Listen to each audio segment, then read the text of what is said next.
الحمد لله نحمده ونستعينه ونؤمن به ونتوكل عليه ونعوذ بالله من شرور أنفسنا ومن سيئات أعمالنا من يهده الله فلا مضل له ومن يضلله فلا هادي له وأشهد أن لا إله إلا الله وحده لا شريك له وأشهد أن محمدا عبده ورسوله أرسله بالهدى ودين الحق ليظهره على الدين كله ولو كره المشركون اللهم صل على محمد وعلى آل محمد كما صليت على إبراهيم وعلى آل إبراهيم اللهم بارك على محمد وعلى آل محمد كما باركت على إبراهيم وعلى آل إبراهيم إنك حميد مجيد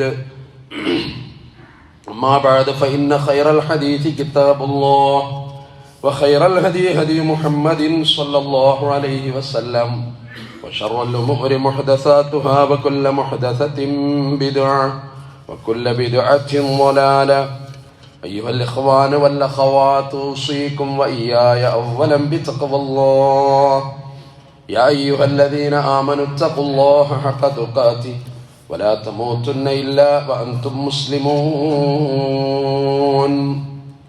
أعوذ بالله من الشيطان الرجيم بسم الله الرحمن الرحيم يأمرهم بالمعروف وينهاهم عن المنكر ويحل لهم الطيبات ويحرم عليهم الخبائث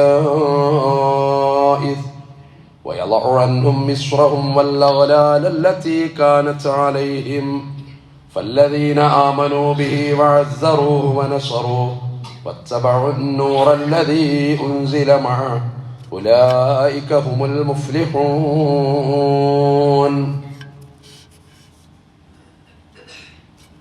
ബഹുമാനികളായ സത്യവിശ്വാസികളെ വിശ്വാസികളെ, അല്ലാഹു സുബ്ഹാനഹു വ തആലയുടെ വിധിവിലക്കുകൾ ജീവിതത്തിലെമ്പാടും പാലിക്കുവാൻ എന്നോടും നിങ്ങളോടും ഓർമ്മപ്പെടുത്തുന്നു. സർവശക്തനായ അല്ലാഹു റബ്ബുൽ ഇസ്സത്ത് ഇരു ലോകവിജയികളുടെ കൂട്ടത്തിൽ ഉൾപ്പെടുത്തി നമ്മളെല്ലാവരെയും അനുഗ്രഹിക്കുമാറാകട്ടെ. മാരകമായ രോഗങ്ങളിൽ നിന്ന് റബ്ബ് നമ്മളെ കാത്തു രക്ഷിക്കുമാറാകട്ടെ. അല്ലാഹുവിൻ്റെ അനുഗ്രഹത്തിൻ്റെ ഭാഗമായി ആയുസ്സിൻ്റെ ബലം കൊണ്ടും അവൻ്റെ നന്മ കൊണ്ടും ഒരു വെള്ളിയാഴ്ച കൂടി നമ്മുടെ ആയുസ്സിലേക്ക് കടന്നു വന്നിരിക്കുന്നു. അവൻ്റെ അനുഗ്രഹം എണ്ണിയാൽ തീരാത്തതാകുന്നു. അത് പറഞ്ഞ് ഫലിപ്പിക്കാനുമാകാത്തതാകുന്നു. അത് ഓരോരുത്തരുടെയും ജീവിതത്തിൻ്റെ ചുറ്റുവട്ടത്ത് നിലയുറപ്പിച്ച ഒരു നഗ്ന യാഥാർത്ഥ്യമാണ്. അല്ലാഹു മനുഷ്യന് കൃത്യമായ മാർഗദർശനം നൽകി എന്ന് ഖുർആൻ പറയുന്നുണ്ട്. അവന് വഴി കാണിച്ചു കൊടുത്തു എന്ന് പറയുന്നുണ്ട്. അവന് വിജയത്തിലേക്ക് എത്താവുന്ന എല്ലാ മാർഗങ്ങളും അല്ലാഹു പരിചയപ്പെടുത്തി എന്ന് പറയുന്നു. ഇമ്മാ ഹദൈനാഹു സബീൽ, നല്ല ഒരു വഴിയാണ് ഇവന് കാണിച്ചു കൊടുത്തു. ഇമ്മാ ഷാക്കിറൻ വ ഇമ്മാ കഫൂറ, അത് ചിലപ്പോൾ അവന് നന്ദിയോടുകൂടി ആ പാന്താവിലേക്ക് പ്രവേശിക്കാം, അതല്ലെങ്കിൽ നന്ദികേട് കാണിച്ചുകൊണ്ട് അതിന് പുറംതിരിഞ്ഞ് ചില ആളുകൾ മാറി നിൽക്കുന്നു. ഖുർആൻ അങ്ങനെ പരിചയപ്പെടുത്തിയിട്ടുണ്ട്. ധാരാളം ആളുകൾ നന്മയിലേക്ക് നീങ്ങുന്നു ഖുർആൻ കൊണ്ട്, കുറേ ആളുകൾ തിന്മ അതുകൊണ്ട് നേടിയെടുക്കുന്നു എന്നൊക്കെ ഹദീസുകൾ ഖുർആൻ പറയുന്നുണ്ട്. ഹിദായത്ത് എന്ന് പറയുന്നത് ഒരു സൗഭാഗ്യമാണ്, അത് അളവറ്റ അനുഗ്രഹമാണ്. അത് റബ്ബ് നമുക്ക് പ്രധാനമായിട്ട് നൽകേണ്ട ഒരു സംഗതിയുമാണ്. അതിനാണ് നിരന്തരമായ ദുആ. ഓരോ ദിവസവും ഫാത്തിഹ ഓതുമ്പോഴൊക്കെ നമ്മൾ ചൊല്ലുന്ന ഇഹ്ദിന സിറാത്തൽ മുസ്തഖീം എന്ന് പറയുന്ന ഒരു പ്രാർത്ഥനയുണ്ട്. അതുകൊണ്ട് തന്നെ ഈ നേരായ തലം, ഈ മാർഗം, അത് കൃത്യമായി അനുധാവനം ചെയ്യാൻ മനുഷ്യരോട് അല്ലാഹു ഒരുപാട് പറഞ്ഞു. ബുദ്ധി ഉപയോഗിക്കാൻ പറഞ്ഞു. അഫലാ തഅഖിലൂൻ ഖുർആൻ ഒരുപാട് സ്ഥലത്ത് പ്രയോഗിച്ചിട്ടുണ്ട്. അഫലാ തദക്കറൂൻ മറ്റൊരു പ്രയോഗം, അഫലാ തദബ്ബറൂൻ വേറെ ഒരു പ്രയോഗം. ചിന്തയുടെ വിവിധ തലങ്ങളെ, മനുഷ്യന്റെ മനനത്തിന്റെ വിവിധ തലങ്ങളെ വൈവിധ്യമാർന്ന പദപ്രയോഗങ്ങൾ കൊണ്ട് ഖുർആൻ മനുഷ്യന്റെ ബുദ്ധിയെ തട്ടി ഉണർത്തുന്നത് കാണാൻ സാധിക്കും. മനുഷ്യരുണ്ടാകേണ്ട അതിപ്രധാനമായൊരു ഗുണമായിട്ട് ഖുർആൻ പറയുന്നു, പ്രവാചകൻ സല്ലല്ലാഹു അലൈഹി വസല്ലം പറയുന്നു, ഒരു വിവേകമുണ്ടാകണം മനുഷ്യന്. വകതിരിവ് എന്ന് പറയാം അതിന്. വിവേകം വളരെ പ്രധാനമായൊരു സംഗതിയാണ്. അതൊരുപാട് ജ്ഞാനമല്ലല്ലോ അതിൻ്റെ കാതൽ. വിവേകത്തോടുകൂടി പ്രവർത്തിക്കാൻ കഴിയുക എന്നുള്ളത് ഒരു മനുഷ്യന്റെ സൗഭാഗ്യം കൂടിയാണ്. മക്കയുടെ വിജയത്തിന്റെ ഒരു ദിവസമുണ്ട്.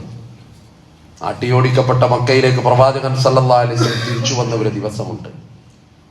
ഖുറൈശികൾ ആരില പോലെ വിറച്ച ഒരു ദിവസമായിരുന്നു അത്. എന്തും സംഭവിക്കാമെന്ന് അവർക്ക് ഓരോരുത്തർക്ക് തോന്നിയ നേരമാണ്. ആ നേരത്ത് അബ്ദുൽ ഖൈസ് ഗോത്രക്കാർ ഒന്നാകെ നബിയുടെ അടുത്ത് വരുന്നുണ്ട്. ഒരൊന്നാകെ വരിക, ഒഴുകി വരികയാണ്. ആ ഗോത്രക്കാർ ഒന്നാകെ വന്നിട്ട് ആവേശത്തോടു കൂടി പ്രവാചകൻ സല്ലല്ലാഹു അലൈഹി വസല്ലം അടുത്തെത്തി. മുസ്ലിം ഉദ്ധരിക്കുന്ന ഹദീസിൽ ഈ സംഭവം വായിക്കാൻ സാധിക്കും. ഒന്നാകെ അവർ ഒഴുകി വന്നിട്ട് പ്രവാചകന്റെ അടുത്തെത്തി.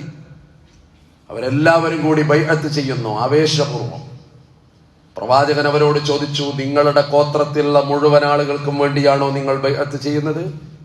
അതേ പ്രവാചകരെ, ഞങ്ങളെ ഗോത്രത്തിലുള്ള മുഴുവൻ ആളുകളും ഈ ദീന് പുൽകാൻ തീരുമാനിച്ചു. അവർക്കെല്ലാം വേണ്ടി പ്രതിനിധികൾ എന്ന നിലയിൽ ഞങ്ങൾ ബൈഅത്ത് ചെയ്യുന്നു. അതാണ് അവർ പറയുന്നത്. പക്ഷേ ആ കൂട്ടത്തിൽ വന്ന ഒരു മനുഷ്യരെ പ്രവാചകൻ സല്ലല്ലാഹു അലൈഹി വസല്ലം ശ്രദ്ധിച്ചു. അദ്ദേഹത്തിന്റെ പേര് മുന്തിർ എന്ന് കാണുന്നു. മുന്തിർ വളരെ വൈകി വന്നു എന്ന് പറഞ്ഞാൽ വന്നു, ഈ കൂട്ടത്തിലാ വന്നത്. പക്ഷേ അദ്ദേഹത്തിന്റെ ഒട്ടകത്തെ ഒരു ഭാഗത്ത് കെട്ടിയിട്ടു. വളരെ സാവധാനത്തോടു കൂടി ഒരു വസ്ത്രം അദ്ദേഹം കൊണ്ടുവന്നിരുന്നു. നല്ല ഒരു വസ്ത്രം, വെള്ള വസ്ത്രം, തൂവെള്ള വസ്ത്രം. ആ വസ്ത്രം അദ്ദേഹം ധരിച്ചു, മാറ്റി. യാത്രക്ക് ഉപയോഗിച്ച വസ്ത്രമല്ല, വേറൊരു വസ്ത്രം ഇട്ടു. വളരെ സാവധാനത്തോടെ പ്രവാചകൻ സല്ലല്ലാഹു അലൈഹി വസല്ലം അടുത്ത് വന്നു. പ്രവാചകൻ സല്ലല്ലാഹു അലൈഹി വസല്ലം അദ്ദേഹത്തോട് വല്ലാത്തൊരു ഇഷ്ടം തോന്നി. അദ്ദേഹത്തോട് ചോദിച്ചു, നിങ്ങളും ഈ ഗോത്രത്തിൽപ്പെട്ടയാളാണോ? അതെ, ഞാനും അബ്ദുൽ ഖൈസ് ഗോത്രത്തിലെ ആളാണ്. ചോദിച്ചു, നിങ്ങളും പ്രതിജ്ഞ ചെയ്യുന്നത്, നിങ്ങളും ബൈഅത്ത് ചെയ്യുന്നത് നിങ്ങളെ ഗോത്രത്തിലെ മുഴുവൻ ആളുകൾക്ക് വേണ്ടിയാണോ? ആ നേരത്തെ അദ്ദേഹം പറഞ്ഞൊരു വാക്കുണ്ട്, അല്ല പ്രവാചകരെ, ഞങ്ങളുടെ കൂട്ടത്തിൽ വന്ന് ബൈഅത്ത് ചെയ്തവരുടെ കാര്യം മാത്രം നോക്കിയാൽ മതി. ഇനി വരാനുള്ളവന്റെ വിശ്വാസം എന്താന്ന് ഞങ്ങൾക്ക് അറിയൂല. ആവേശമൊന്നും അദ്ദേഹത്തിന് കാണിച്ചില്ല, വളരെ സാവധാനം. അത് കണ്ടപ്പോ പ്രവാചകൻ സല്ലല്ലാഹു അലൈഹി വസല്ലം ഒരു മറുപടി ഉണ്ട്, ഇന്ന ഫീക ഖസ്ലതൈനി, മുന്തിറേ, നിങ്ങളിൽ 2 ഗുണം ഞാൻ കാണുന്നു. ആ 2 ഗുണവും യുഹിബ്ബുഹുമാ അല്ലാഹു, അത് രണ്ടും അല്ലാഹുവിന് ഇഷ്ടമാണ്. അൽ ഹിൽമു വൽ അനാത്തു, ഒന്ന് വിവേകമാണ്, മറ്റൊന്ന് അവധാനതയാണ്. വലിയൊരു പാഠണ്ട് ഈ ഹദീസിൽ. ആവേശം കൊണ്ടൊന്നും നിലക്കൂല, മതം പോലും നിലക്കൂല. അതൊരു ആവേശമായി മാറും, അകത്തളത്തിന്റെ ഉള്ളിൽ നിന്നുണ്ടാകുന്നത്. അതുകൊണ്ടാണ് ഈ മുന്തിർ ഈ കൂട്ടത്തിൽ വേറിട്ട് നിന്നത്. മറ്റെല്ലാവരും വന്ന് പറഞ്ഞു, ഞങ്ങള് ഗോത്രമൊന്നാകെ മാറി, ഞങ്ങളൊക്കെ പ്രതിനിധികളായിട്ട് വന്നു, അവരുടെയൊക്കെ വിശ്വാസം അടക്കം ഞങ്ങൾ പറയാണ്. മുന്തിർ പറഞ്ഞു, അല്ല, ഞങ്ങളെ വന്നവരെ കൂട്ടിയാൽ മതി നിങ്ങൾ. അദ്ദേഹത്തിന്റെ മറ്റവരൊക്കെ ഒട്ടകത്തിന് എവിടെയോ നിർത്തി ആവേശത്തിൽ ഇങ്ങോട്ട് ഓടിയതാ. മുന്തിർ ഒട്ടകത്തെ കെട്ടിയിട്ടു. പ്രവാചകൻ സല്ലല്ലാഹു അലൈഹി വസല്ലം പറയാണ്, നിങ്ങളെ അല്ലാഹു ഇഷ്ടപ്പെടുന്നു. നിങ്ങൾക്ക് 2 ഗുണമുണ്ട്. അതൊന്ന് ഹിൽമ്, വിവേകമാണ്, മറ്റൊന്ന് അവധാനതയാണ്. അൽ ഹിൽമു വൽ അനാത്ത്, മുസ്ലിം ഉദ്ധരിക്കുന്ന ഹദീസിൽ കാണാൻ സാധിക്കും. ഇതൊരു പാഠമാണ്, നമുക്കുണ്ടാകേണ്ട ഒരു പാഠമാണ്. ഖലീലുല്ലാഹി ഇബ്രാഹിം നബി അലൈഹി ഇസ്ലാമിനെ പറ്റി ഖുർആൻ പറയുന്ന ഒരു വാക്കുണ്ട്, ഇന്ന ഇബ്രാഹിമ ലഹലീം, തീർച്ചയായും ഇബ്രാഹിമിന് വിവേകമുണ്ട്, നാം വിവേകം കൊടുത്തു. ലഹലീം, നല്ല വിവേകശാലിയാണ് ഇബ്രാഹിം നബി അലൈഹി ഇസ്ലാം. ലൂത്ത് നബി തന്റെ ജനയോട് പറയുന്നൊരു വാക്കുണ്ട് ഖുർആനിൽ. ഒരു ജനത വഴിവിട്ട ജീവിതം നയിച്ചപ്പോ മലക്കുകൾ മനുഷ്യരൂപത്തിൽ അദ്ദേഹത്തിന്റെ വീട്ടിലേക്ക് വന്നപ്പോ ഒന്നാകെ ഓടി വന്നു അവർ. അദ്ദേഹം പറഞ്ഞു, നിങ്ങൾ അപമാനിക്കരുത്. വലാ തുഖ്സൂനി ഫീ ളൈഫി, എന്റെ അതിഥികളെ നിങ്ങൾ അപമാനിക്കരുത്. നിങ്ങൾക്ക് എന്റെ പെൺമക്കളെ വിവാഹം ചെയ്തു തരാം. പക്ഷെ അവർക്കതൊന്നും വേണ്ടിയിരുന്നില്ല. അവരുടെ കുടിലമായ വൈകൃതമായ അവരുടെ ജീവിത ശൈലി അവർക്കതിന് പാകപ്പെട്ടില്ല. അപ്പൊ അദ്ദേഹം ഉള്ളുന്ന വേദനയോടുകൂടി ചോദിച്ചൊരു ചോദ്യം ഖുർആൻ പറയുന്നുണ്ട്, അലൈസ മിൻകും റജുലുൻ റഷീദ്, വിവേകമുള്ള ഒരുത്തരും നിങ്ങളുടെ കൂട്ടത്തിലില്ലേ എന്നൊരു ചോദ്യമാണ്. റജുലുൻ റഷീദ്, നിങ്ങളുടെ കൂട്ടത്തില് അന്തുള്ള ഒരാളും ഇല്ല എന്നുള്ള പച്ച മലയാളത്തിൽ നമുക്ക് പറയാം. അലൈസ മിൻകും റജുലുൻ റഷീദ്. അതുകൊണ്ട് മനുഷ്യന് ആവശ്യമുള്ളതാണ് വിവേകം. ആ വിവേകമില്ലാത്തതിന്റെ പേരിൽ നാട്ടിൽ എന്തൊക്കെ നടക്കുന്നു. ജീവിത പങ്കാളിയായ സഹധർമ്മിണി പ്രസവത്തിൽ ഒരു ഹോസ്പിറ്റലിൽ കൊണ്ടുപോകാൻ പോലും മടിച്ച് അങ്ങനെ ചോര വാർന്ന് മരണം സംഭവിച്ചു. പത്രകോളങ്ങളിൽ വായിക്കുന്നു നമ്മൾ. അതും അമാനുഷിക കഥകൾ, അപസർപ്പക കഥകൾ, വ്യക്തികളെ കുറിച്ച് പർവ്വതീകരിച്ചു പറയുന്ന, അതിനുവേണ്ടി പ്രത്യേക ചാനൽ സംവിധാനങ്ങളുള്ള, ലക്ഷങ്ങളുടെ വരുമാനം ആ മാർഗത്തിൽ വരുന്ന, മനുഷ്യന്റെ വിശ്വാസത്തെ സമർത്ഥമായി ചൂഷണം ചെയ്യുന്ന ആളുകളെ നമുക്ക് കാണാൻ സാധിക്കും. അവിടെയാണ് ഈ മനുഷ്യൻ അല്ലാഹു കൊടുത്ത വിവേകത്തിന്റെ പ്രസക്തി, അവന് കൊടുത്ത ഹിദായത്തിന്റെ പ്രസക്തി. കാലങ്ങൾ എത്ര കടന്നുപോയി. ഒരു കാലം കടന്നുപോയിട്ടില്ലേ നാട്ടിൽ? ഒരു സൗകര്യവും ഇല്ലാതെ പോയ കാലം, ചികിത്സകളില്ലാതെ പോയ കാലം, പുരോഗതികളില്ലാതെ പോയ കാലം. എത്രയോ പാവം സ്ത്രീകൾ പ്രസവത്തിൽ മരണപ്പെടുന്ന കാലം അതൊക്കെ നാട്ടിലുണ്ടായിട്ടുണ്ട്. രക്തസാക്ഷിയുടെ പ്രതിഫലമുള്ള മരണം എന്ന് പറഞ്ഞിട്ട് 6 മരണങ്ങൾ പ്രവാചകൻ സല്ലല്ലാഹു അലൈഹി വസല്ലം എണ്ണിയിട്ടുണ്ട്. അതിലെ ഒരു മരണം വൽ മർഅത്തു ഷഹീദ്, ഒരു പെണ്ണും ഷഹീദാണ്. അവളുടെ പ്രസവത്തിൽ അവൾ മരിച്ചാൽ, അത് പറയണമെങ്കിൽ അന്നത്തെ ഒരു രീതി അതാണ്. ഒരു സൗകര്യമില്ലാത്തൊരു കാലത്ത് അന്നത്തെ ഒരു അവസ്ഥയായിരുന്നു അത്. പിന്നെ അല്ലാഹുവിന്റെ അപാരമായ അനുഗ്രഹം കൊണ്ടും കുദറത്ത് കൊണ്ടും. പക്ഷെ പഠിക്കാൻ നമുക്ക് ഒരുപാടുണ്ട്. അന്നത്തെ ഉമ്മമാർ 10ഉം 15ഒക്കെ ഒരു പ്രയാസമില്ലാതെ പ്രസവിച്ചിരുന്നു. ഒരു പ്രയാസമില്ല. ഉണ്ടെങ്കിൽ തന്നെ അതവർ ഇലാഹിന് വേണ്ടി സഹിച്ചു, ജീവിതത്തിന് വേണ്ടി സഹിച്ചു, ക്ഷമിച്ചു. വളർന്നു വരുന്ന മക്കളുടെ സ്വപ്നങ്ങൾക്കും പ്രതീക്ഷകൾക്കും വേണ്ടി തങ്ങളുടെ ആരോഗ്യ സംവിധാനങ്ങളെ മുഴുവൻ ഒരർത്ഥത്തിൽ അവർ മറന്നു. ഉള്ളിൽ പകഞ്ഞു കടന്നു വന്ന അനിതര സാധാരണമായ സ്നേഹം തലമുറകളിലേക്ക് അവർ പ്രവഹിച്ചു. അത് നമുക്ക് കാണാൻ സാധിക്കും. അത്ഭുതത്തോടെ, വിസ്മയത്തോടെ അത് നമുക്ക് വായിച്ചെടുക്കാൻ സാധിക്കും. ഖലീഫ ഉമർ ബിൻ ഖത്താബ് റളിയല്ലാഹു അൻഹുവിന്റെ രാത്രിയിലെ സഞ്ചാരത്തിൽ പോലും അത് കാണുന്നു നമ്മൾ. അദ്ദേഹത്തിന്റെ രാത്രി സഞ്ചാരം, അസമയത്ത് വീട്ടിൽ വെളിച്ചം, ഒരു സഹോദരനും സഹോദരിയും, അയാളും അയാളുടെ ഭാര്യയും. ഭാര്യയ്ക്ക് അന്ന് പ്രസവം എടുക്കാൻ ഒരു പെണ്ണില്ലാതെ കഷ്ടപ്പെടുമ്പോ അതിന് അദ്ദേഹം പരിഹാരം നിർദ്ദേശിച്ചിട്ട് ഒരു പെണ്ണുമായി വരുന്നുണ്ട്. അപ്പോ പ്രസവമെടുത്തപ്പോ ഉള്ളുന്നൊരു വിളി വരുന്നുണ്ട്, യാ അമീറൽ മുഅ്മിനീൻ, നിങ്ങൾ നിങ്ങളുടെ സഹോദരന് സന്തോഷ വാർത്ത അറിയിക്കണം, അദ്ദേഹം ഒരു ആൺകുഞ്ഞിന്റെ പിതാവാണ്. അപ്പോൾ അയാൾ ഞെട്ടിപ്പോയി എന്നാണ്. ആ സമയത്ത് വന്നത് മറ്റാരുമല്ല, രാജ്യം ഭരിക്കുന്ന ഖലീഫ. ഞാൻ പറഞ്ഞു വന്ന അതിലെല്ലാം വലിയ പാഠം നമ്മൾ കാണുന്നു. പക്ഷെ ഓരോ കാലത്തും ചികിത്സാ രീതികൾ ഒരുപാട് വൈവിധ്യങ്ങൾ കണ്ടുപിടിക്കുന്നു. ലിക്കുല്ലി ദാഇൻ ദവാഉൻ, രോഗങ്ങൾക്കൊക്കെ മരുന്നുണ്ട്. ഏത് കാലത്താ മനുഷ്യൻ കണ്ടെത്താൻ അറിഞ്ഞൂടാ. ഇനി എന്തൊക്കെ കണ്ടെത്താൻ കിടക്കുന്നു. അതാണ് ഇതിന്റെ ഒരവസ്ഥ. മതം അതിന് പ്രോത്സാഹനമാണ് നൽകിയിട്ടുള്ളത്. ചികിത്സിക്കാനായി ഇസ്ലാം പറഞ്ഞിട്ടുള്ളത്, അതിന് വലിയ പ്രാധാന്യമാണ് നൽകിയിട്ടുള്ളത്. എന്നിട്ടാ നമ്മളോട് പ്രാർത്ഥിക്കാൻ പറഞ്ഞിട്ടുള്ളത്. അകത്തും പുറത്തും പ്രാർത്ഥന ആവശ്യമാണ്. പക്ഷെ അതോടൊപ്പം സൗകര്യങ്ങളും സംവിധാനങ്ങളും ഉപയോഗപ്പെടുത്തൽ അനിവാര്യമായി വരുന്നു. അവിടെയാണ് എല്ലാ മതങ്ങളും ഇപ്പൊ പൊതുവെ നമുക്ക് കാണാൻ കഴിയും. മതങ്ങളൊക്കെ നിലനിൽക്കുന്നത് കുറെ ഐതിഹ്യങ്ങളിലും കുറെ കഥകളിലും കുറെ കെട്ടുകഥകളിലും ഒക്കെയാണ് മതങ്ങൾ പൊതുവെ ആളുകൾ ഇങ്ങനെ പറയുന്നു. ഇസ്ലാമും ആ കോലത്തിലൊരു മതമായി ആളുകൾ അങ്ങോട്ട് ചിത്രീകരിച്ചു കൊടുക്കുന്നു. വിശദീകരിക്കേണ്ട കാര്യമല്ല, എല്ലാവർക്കും അറിയാവുന്ന കാര്യങ്ങളാണ്. വെറുതെ ഓരോ സംഗതികൾ അങ്ങനെ വർണ്ണിച്ച് അങ്ങനെയാണ് പറഞ്ഞു പോവുകയാണ്. അവിടെയാണ് ദീനിന്റെ സവിശേഷത നമ്മൾ തിരിച്ചറിയുന്നത്, അതിന്റെ പ്രാധാന്യം നമ്മൾ തിരിച്ചറിയുന്നത്. പുണ്യപ്രവാചകൻ സല്ലല്ലാഹു അലൈഹി വസല്ലമയുടെ സംഭവ ബഹുലമായ 23 സംവത്സരങ്ങളിലെ അവിടുത്തെ പ്രബോധനത്തിന്റെ കാതലായ തലം നമ്മൾ തിരിച്ചറിയുന്നത്. അലൈസല്ലാഹു ബികാഫിൻ അബ്ദ, ഖുർആനിൽ പ്രവാചകൻ ജനതയോട് ചോദിച്ചു, അള്ളാഹു ചോദിച്ചു, അള്ളാന്റെ അടിമക്ക് അള്ളാഹു പോരെ? വയുഖവ്വിഫൂനക ബില്ലദീന മിൻ ദൂനിഹി, അവർ ഭയപ്പെടുത്തുന്നു, അള്ളാഹുവിന് പുറമെ അവർ ഭയപ്പെടുത്തുന്നു. വേറെ ആളുകളെ പറഞ്ഞിട്ട് അവർ ഭയപ്പെടുത്തുന്നു. എന്നിട്ട് പറയുന്നു, വമയ്യുളില്ലാഹു ഫമാ ലഹു മിൻ ഹാദ്. ഹിദായത്ത് അത്ര പ്രധാനമാണ്. അത് അള്ളാഹ് കൊടുത്തിട്ടില്ലെങ്കിൽ പിന്നെ ഒരു നിവൃത്തിയില്ല. പടച്ചോനെ നീ തന്ന ഹിദായത്ത് എന്തൊരു അത്ഭുതമാണത്.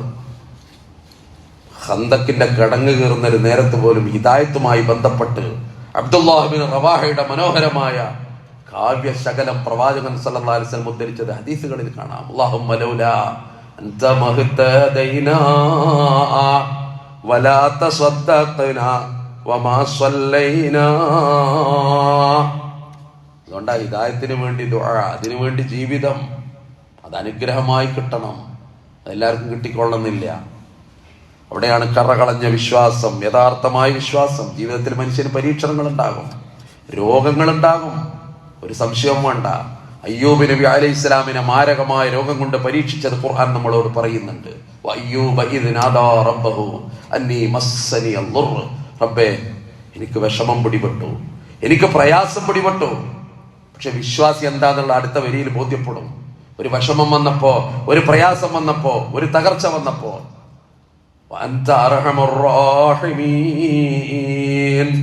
നീ കരുണ ചെയ്യുന്നവരിൽ ഏറ്റവും ഉത്തമനാണ്, നീ കരുണ ചെയ്യുന്നവനാണ് റബ്ബേ, നീ റഹ്മത്ത് ചെയ്യുന്നവനാണ്. ഏത് നേരത്താണ് അത് പറയുന്നതെന്ന് നോക്കണം.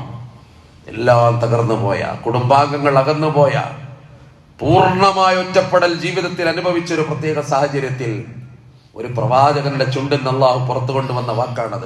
അതാണ് വിശ്വാസി. അവന് തകരാനുള്ളവനല്ല, എല്ലാം നഷ്ടപ്പെട്ടു എന്നവന് പറയാനാവില്ല. അപ്പോഴും പ്രതീക്ഷയുടെ ഒരു തുരുത്ത് അപ്പുറത്തുണ്ട്. അവിടെയാണ് പുതിയ കാലത്ത് വന്ന ഈ അന്ധവിശ്വാസങ്ങൾ മതത്തിന് ചുറ്റും കെട്ടി നിന്നപ്പോ ഇതെല്ലാം കഥകൾ പറഞ്ഞുണ്ടാക്കി. മരിച്ചവർക്ക് ജീവൻ കൊടുക്കുന്നു, അല്ലെ? സഹധർമ്മിണിക്ക് പോലും ജീവൻ നൽകാനാവാത്ത വിധം വെറുതെ കഥകൾ ഉണ്ടാക്കിയതാണ്. ഓരോ ആളുകളെ കൊണ്ട് ഇന്റർവ്യൂ നടത്തുന്നു, എന്നിട്ട് അത് കേട്ടിട്ട് കുറെ പാവങ്ങൾ പെട്ടുപോകുന്നു. അവിടെയാണ് കറകളഞ്ഞ വിശ്വാസത്തിന്റെ മഹിമയും പ്രാധാന്യവും നമുക്ക് തിരിച്ചറിയാനാവേണ്ടത്. അവിടെയാണ് അന്ധവിശ്വാസത്തെ എത്ര സമർത്ഥമായിട്ടാണ് ദീനുൽ ഇസ്ലാം പടിക്ക് പുറത്തു നിർത്തിയതെന്ന് ബോധ്യപ്പെടേണ്ടത്. പ്രവാചകൻ സല്ലല്ലാഹു അലൈഹി വസല്ലമയുടെ പുണ്യം മകൻ മരണപ്പെട്ടു, പ്രിയപ്പെട്ട ഇബ്രാഹിം. ആ മരണം വല്ലാത്തൊരു മരണമായിരുന്നില്ലേ? ഗ്രഹണം ബാധിച്ചു സൂര്യന്. ആളുകൾ എന്തൊക്കെ പറഞ്ഞുണ്ടാക്കി. മഹാന്മാരുടെ മരണം കാരണമാണ് സൂര്യഗ്രഹണം, ചന്ദ്രഗ്രഹണമൊക്കെ അങ്ങനെ ഉണ്ടാകും. ജൂതന്മാർ പകർന്നു നൽകിയ വിശ്വാസം അത് ചില മുശ്രിക്കുകൾ പ്രചരിപ്പിക്കുന്നു, ചില വിശ്വാസികളുടെ ഉള്ളിൽ തോന്നി. ചിലപ്പോൾ അങ്ങനെയാണോ? റസൂലുള്ളാഹിന്റെ കണ്ണുനീര് വീഴുന്നത് കണ്ട ദിവസമായിരുന്നു അത്. ഇന്നാല മഹ്സൂൻ ലഫിറാഖുക യാ ഇബ്രാഹിം, പൊന്നുമോനെ ഇബ്രാഹിമേ, നിന്റെ മരണത്തിൽ വല്ലാത്ത ദുഃഖമുണ്ട്. നബി കരഞ്ഞുപോയ ദിവസമാണ്. അവിടുത്തെ കരൾ ചോര പറിച്ചിട്ട ദിവസമാണ് അന്നത്തെ ദിവസം. താങ്ങാവുന്നതിലപ്പുറമായിരുന്നു അത്. ഒരാൺകുട്ടി ഉണ്ടായി പ്രവാചകന്. അതിന് മുന്നേ ആൺമക്കളുണ്ട്, അവരൊക്കെ മരിച്ചുപോയി. 60 വയസ്സ് കഴിഞ്ഞപ്പോഴാണ് ഈ ആൺകുട്ടി അള്ള കൊടുത്തത്. ഇബ്രാഹിം എന്ന് പേരിട്ടു. അത് ആദർശ പിതാവിന്റെ പേര്. അതൊരു വൈകാരികതകൾ തളം കെട്ടിയ, വിചാരധാരകൾ സമ്മിശ്രമായി വന്ന, ഓർമ്മകൾ കടലിരമ്പമായി വന്ന പുണ്യപ്രവാചകന്റെ ജീവിതത്തിന്റെ സായം സന്ധ്യയിൽ അള്ള കൊടുത്ത ഏറ്റവും പ്രധാനപ്പെട്ട സ്വപ്ന തുല്യമായൊരു മകൻ. എന്തോ ഒരു സ്നേഹമായിരുന്നു ഇബ്രാഹിമിനോട് പ്രവാചകന്. ഇബ്ൻ അബ്ബാസ് റളിയല്ലാഹു അൻഹു പറയുന്നുണ്ട്, ഇബ്രാഹിമിനെ ഉമ്മ വെക്കുന്നത് ഞങ്ങൾ കാണുന്നു, അത്ഭുതപ്പെടാറുണ്ട്. ഞങ്ങൾ അത്രമേൽ അത്ഭുതപ്പെടും, അത്ര കൂടുതൽ ഇബ്രാഹിമിന് ഉമ്മ കൊടുക്കും പ്രവാചകൻ എന്നാണ്. ഒരു വാപ്പയും മക്കൾക്ക് ഇത്ര ഉമ്മ കൊടുക്കില്ല എന്ന് ഞങ്ങൾക്ക് ചിലപ്പോൾ തോന്നാറുണ്ട് എന്നവർ പറയുന്നു. ആ ഇബ്രാഹിമിന്റെ വേർപാട്. നബി മൗനം പാലിക്കാമായിരുന്നു പ്രവാചകന്. ആളുകൾ എന്തൊക്കെ പറയുന്നു? മുഹമ്മദ് നബിയുടെ മരണം, മകന്റെ മരണം കാരണം ഇന്നിതാ സൂര്യന് ഗ്രഹണം. അങ്ങനെ ആ പേരിൽ രണ്ടാള് ദീനിൽ കടന്നു വന്നാലോ? പക്ഷെ അങ്ങനെ വേണ്ട. അന്ധവിശ്വാസത്തിന്റെ പിൻബലത്തില് ഒരു മനുഷ്യനും കൂടെ കയറി വരണ്ടാന്ന് അവിടത്തേക്ക് തീരുമാനമുള്ള പോലെ മസ്ജിദിന്റെ മിമ്പറയിൽ സങ്കടത്തോടുകൂടി കയറിയിട്ടെന്ന് പറഞ്ഞൊരു വാക്കുണ്ട്. ഇന്നൽ ശംസ വൽ ഖമറ ആയത്താനി മിൻ ആയാത്തില്ലാഹ് ലാ യൻഖസിഫാനി ലിമൗതി അഹദിൻ വലാ ലിഹയാതിഹി. സൂര്യനും ചന്ദ്രനും അല്ലാഹുവിന്റെ 2 ദൃഷ്ടാന്തങ്ങളിൽപ്പെട്ട ദൃഷ്ടാന്തമാണ്. ഒരുപാട് ദൃഷ്ടാന്തങ്ങളിലെ 2 ദൃഷ്ടാന്തമാണ്. അതൊരാളുടെ മരണവുമായോ ഒരാളുടെ ജനനവുമായോ അതിന് ബന്ധമില്ല. അത് പടച്ചോന്റെ തീരുമാനമാണ്. ധാരണകൾ തിരുത്തപ്പെട്ടു, അടിവേരോടുകൂടി അത് അറുത്തിടപ്പെട്ടു. സത്യത്തിൽ അതാണ് മതം, ഋജുവായ മതം, ഹനീഫൻ മുസ്ലിമൻ. ഖലീലുള്ളാഹിനെ പറ്റി പറഞ്ഞ പോലെ ശുദ്ധമായ മതം. വിശ്വാസികൾ എന്ന നിലയിൽ അത് നമ്മൾ അവലംബിക്കുന്നു, അത് നമ്മൾ പുലുകുന്നു, അത് നമ്മുടെ വിജയത്തിന്റെ നിദാനമായി മാറുന്നു. അല്ലാഹു റബ്ബുൽ ഇസ്സത്ത് യഥാർത്ഥ വിശ്വാസികളിൽ ഉൾപ്പെടുത്തി നമ്മളെല്ലാവരെയും അനുഗ്രഹിക്കുമാറാകട്ടെ.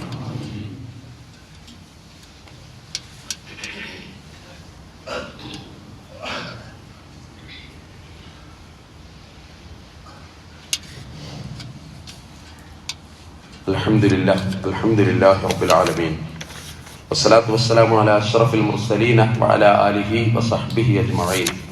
ഇത്തഖുല്ലാഹ് ഇബാദല്ലാഹ് സാനിയൻ ബിതഖ്വല്ലാഹ്. ബഹുമാന്യ സഹോദരി സഹോദരന്മാരെ, ഒരിക്കൽ കൂടി തഖ്വ കൊണ്ട് വസിയത്ത് ചെയ്യുന്നു. അല്ലാഹു സുബ്ഹാനഹു വ തആല ഇരു ലോക വിജയികളുടെ കൂട്ടത്തിൽ ഉൾപ്പെടുത്തി നമ്മളെല്ലാവരെയും അനുഗ്രഹിക്കുമാറാകട്ടെ.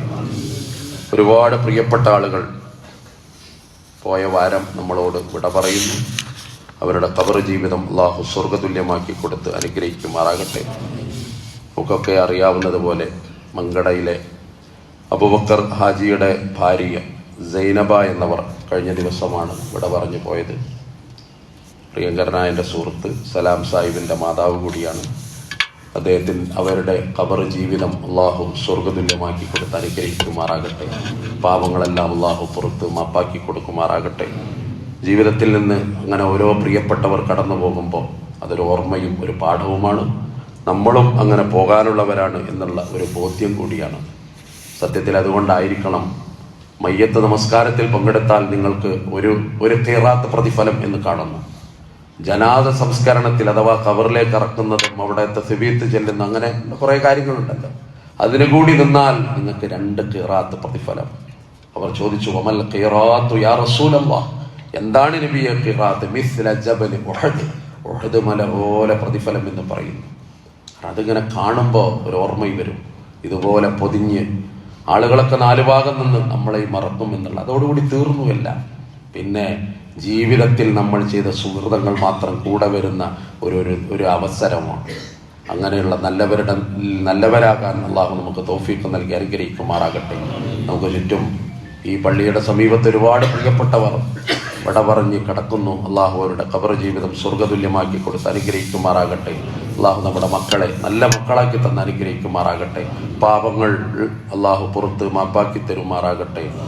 ലോകത്തിന്റെ നാനാഭാഗത്ത് പ്രയാസങ്ങളും ബുദ്ധിമുട്ടുകളിൽ അനുഭവിക്കുന്ന നമ്മളെ സഹോദരി സഹോദരന്മാർ, തീരാത്ത വറ്റാത്ത ഗസയുടെ കണ്ണുനീരടക്കം അള്ളാഹു ഒരു സാന്ത്വനവും സമാധാനവും പ്രദാനം ചെയ്ത് അനുഗ്രഹിക്കുമാറാകട്ടെ. ഇന്ത്യയുടെ പ്രത്യേക സാഹചര്യത്തിൽ ചോദ്യചിഹ്നമായി നിലനിൽപ്പ് പോലും പ്രതിസന്ധി നേരിടുന്ന ഒരു പ്രത്യേക സാഹചര്യം അള്ളാഹു സമുദായത്തിന്റെ ഇസ്സത്തും അഭിവൃദ്ധിയും നിലനിർത്തി തന്ന് നമ്മളെ അനുഗ്രഹിക്കുമാറാകട്ടെ. നമ്മുടെ ദഅവത്തും നമ്മുടെ മസ്ജിദും നമ്മുടെ ആരാധനാലയങ്ങളും നമ്മുടെ ഉന്നതമായ സംസ്കാരവും മരണം വരെ നിലനിർത്താൻ അല്ലാഹു തൗഫീഖ് നൽകി അനുഗ്രഹിക്കുമാറാകട്ടെ. അല്ലാഹുമ്മ ഗഫിർ ലിൽ മുഅ്മിനീന വൽ മുഅ്മിനാത്ത് വൽ മുസ്ലിമീന വൽ മുസ്ലിമാത്ത് അൽ അഹ്യാഇ മിൻഹും വൽ അംവാത്ത് ഇന്നക മുജീബു ദഅവാത്ത്. ربنا اغفر لنا ولإخواننا الذين سبقونا بالإيمان ولا تجعل في قلوبنا غلا للذين آمنوا ربنا إنك رؤوف رحيم. اللهم أعز الإسلام والمسلمين وأذل الشرك والمشركين.